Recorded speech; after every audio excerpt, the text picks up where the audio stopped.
Let me tell you about a man named Raymond.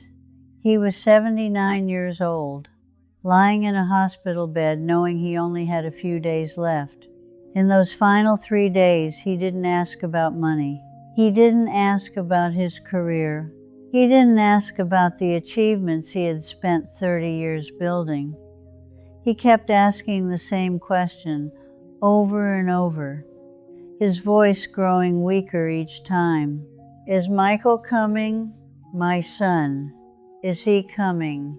Michael never came. Michael and his father hadn't spoken in 17 years because of an argument over a will signed in the winter of 1986, because of who was right, because of who was wrong. Raymond died without seeing his son's face one last time. I sat beside him until his final breath. My name is Elmyra Vance.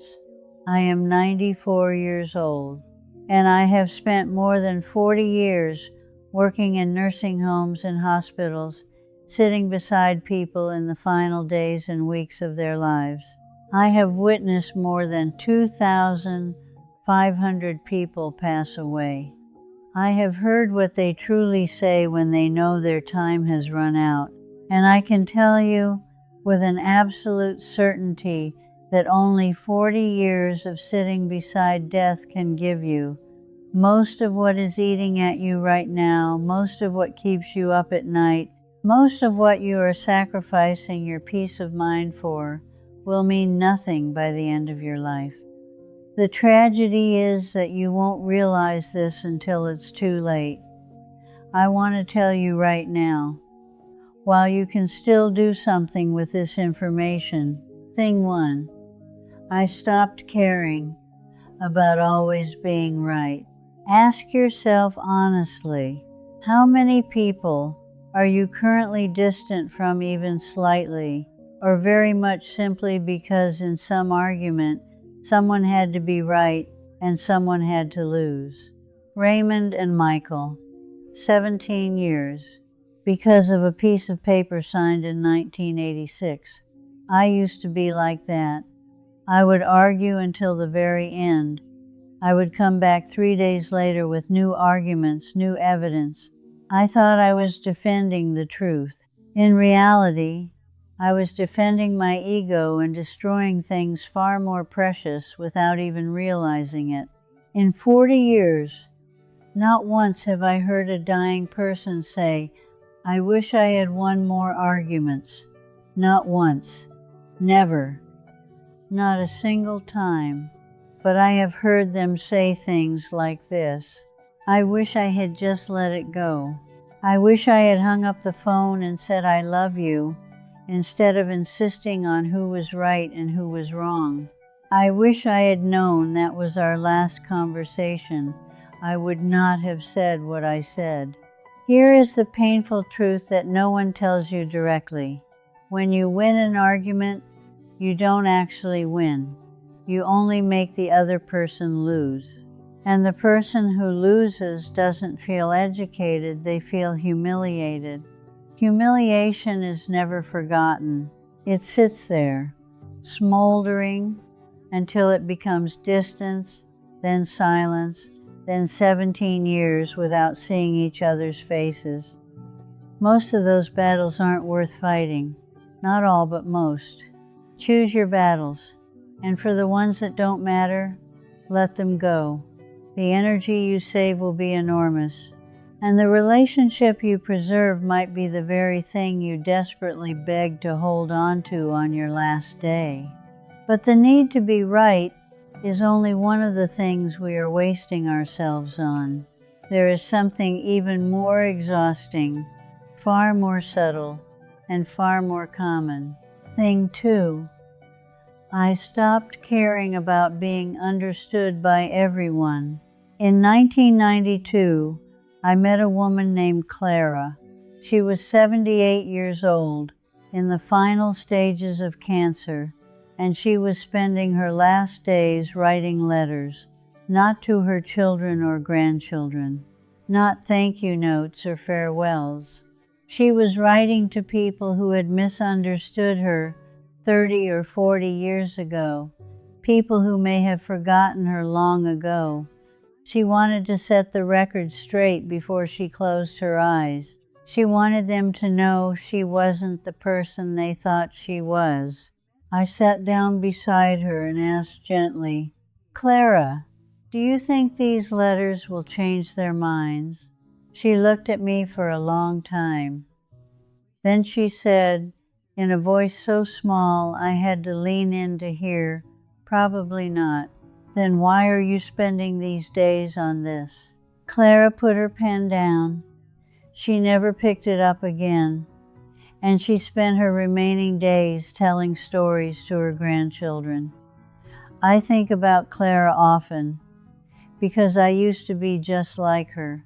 I lay awake at night thinking about how I could have explained myself more clearly. I replayed old conversations, trying to clarify my intentions. I wrote mental letters to people who had no interest in reading them. It is a battle you cannot win, because some people don't want to understand you. They want the version of you that they have already constructed in their minds, because that version serves their story about the world. And here is what we dare not look at directly. We are managing our image in other people's heads as though it is a full-time job. We speak, then correct ourselves, then explain, then defend, then adjust. And while we are busy with all of that, real life is happening just outside the door. The people who truly matter will see you, not because you explained yourself well enough, but because they were paying close enough attention to look. Everyone else will believe whatever they want to believe, no matter what you do. Don't spend the best years of your life writing the letters that Clara wrote. Thing 3. I stopped caring about how my body looks. Let me ask you something I suspect you have never actually counted. How many moments in your life have you missed simply because you didn't want anyone to see your body? How many times have you turned down the beach because you didn't want to wear a swimsuit in front of strangers? How many photographs have you avoided? How many good meals have you eaten with guilt sitting beside you? How many summers have you spent hiding? I lived like that for decades. I didn't dare wear the red dress I loved because I thought my arms didn't look right. I wouldn't go swimming with my grandchildren because I was afraid of what people would think of my legs. I stood in front of the mirror and cataloged everything that was wrong. Do you know how much time that cost? How many years? At 94, in a body that can no longer do very much at all, I can tell you this: not one single person out of the 2,500 I sat beside in their final hours ever said, "I wish I had lost 5 more kilograms." Never. Not once. Not a single time. But I have heard them say, "I wish I had gone swimming with my children that summer. I wish I had worn that dress. I wish I hadn't spent the best years of my life hiding." Your body is not a project that needs to be perfected before you are allowed to live. It is the only thing carrying you through this life. Treat it with gratitude, not judgment, and let it experience everything. Don't wait until it can no longer do things to start regretting the things you never did. Thing 4. I stopped caring about keeping up. The modern world has done one thing exceptionally well: made you feel that if you don't know the latest news, if you don't keep up with the latest trends, if you don't understand the latest technology, then you are being left behind. You are failing at something, even if you're not sure what. It is a perfectly designed trap. The news cycle is built to make you feel that everything is urgent, everything is a crisis, everything demands your immediate attention. But at the age of 80, I realized Most of what feels like a crisis today will be completely forgotten in 6 months.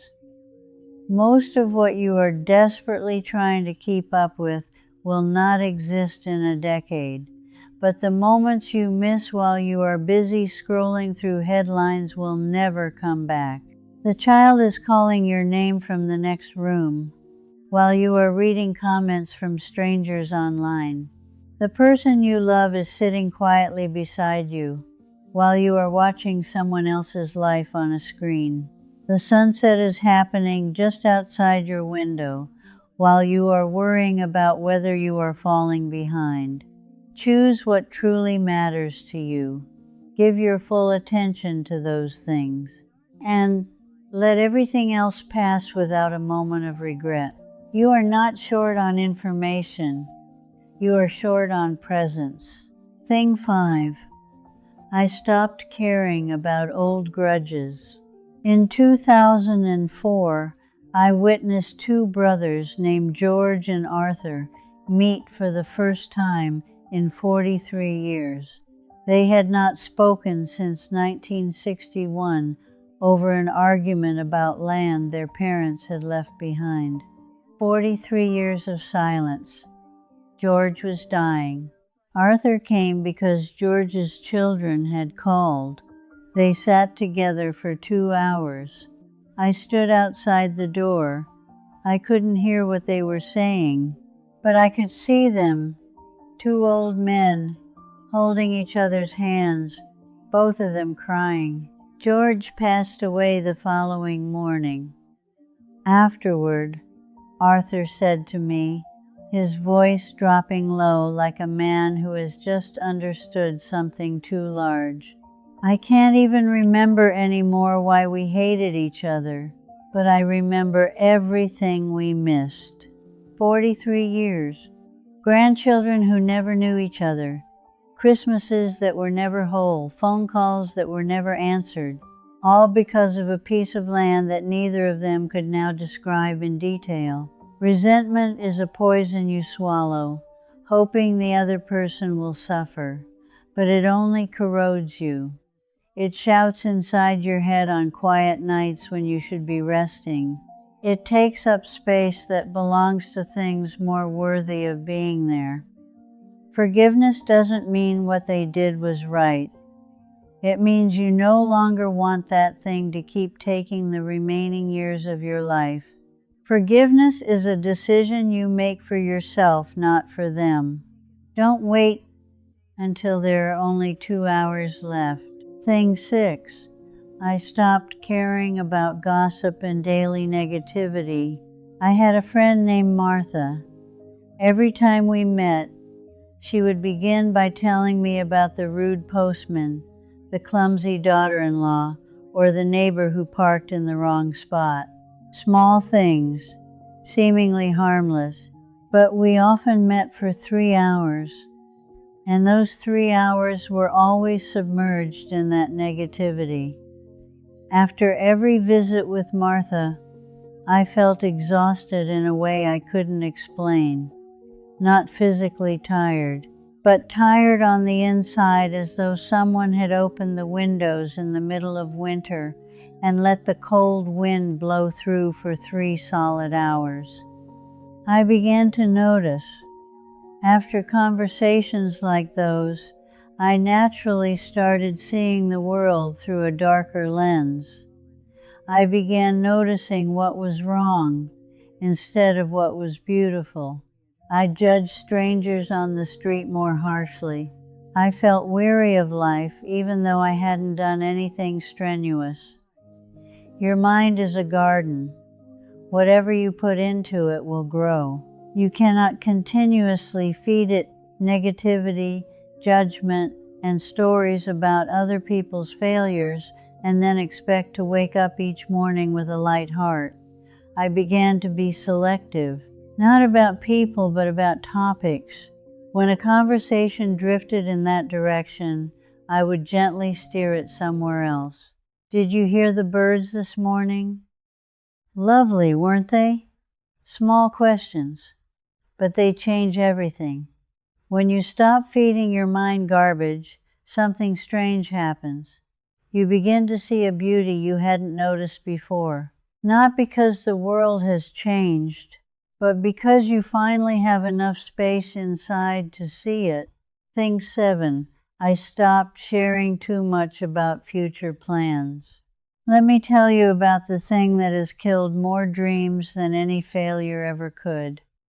Not laziness, not a lack of ability, but words spoken too soon. Many years ago, I had a dream to write a book about everything I had learned from sitting beside more than 2,500 people in their final hours. I told everyone about it, friends, colleagues, family. I drew up plans, talked about the chapters, the title, and the publisher I wanted to send the manuscript to. And after all of those conversations, I never wrote a single word. Not because I was too busy, but because some part of my mind already felt as though the book existed. I had received the satisfaction of finishing before I had actually done a single thing. Neuroscience calls this social reality. When you share your goals and receive encouragement, your brain processes that as part of the goal already being completed. Dopamine is released. Motivation drops. You have collected the reward before doing the work. And there is something even more dangerous. Not everyone wants to see you succeed. Some people, without meaning to, will plant a small seed of doubt in your mind. That's a great idea, but is it really realistic? And that seed, in a moment of weakness, can be enough to extinguish everything before the flame has had a chance to catch. Now, when I decide to do something, I stay silent and do it. I let the result speak for itself. Silence protects your flame until it grows large enough that no one can put it out anymore. I am 94 years old, and every morning I wake up, I know that I have fewer mornings left than most of the people watching this video. That doesn't frighten me. It makes it clear. And from that clarity, I want to say one final thing to you, not as someone standing above you with lessons to teach, but as someone who has stood long enough at the far end of the journey to look back and see the whole road. You are spending your energy on the wrong things. I don't know exactly what they are for you, but I know they are there. Maybe it's an argument you're trying to win with someone you love. Maybe it's the image of yourself in other people's eyes that you are exhausting yourself trying to manage. Maybe it's a grudge you've held so long it has become part of your identity. Maybe it's the dress you haven't dared to wear. Maybe it's the summer you haven't dared to dive into the water. I have sat beside more than 2,500 people in the final hours of their lives, and I have never met a single one who regretted letting go too soon. Only those who regretted holding on too long. The end is coming, for all of us, and the distance between now and then is so much shorter than you believe when you are young and healthy and certain that you have enough time. Don't wait until you are lying in a hospital bed, staring at the ceiling, beginning to wonder what you spent your life on. That question needs to be asked today, right now, while you can still answer it with action. Start letting go. Not tomorrow, today.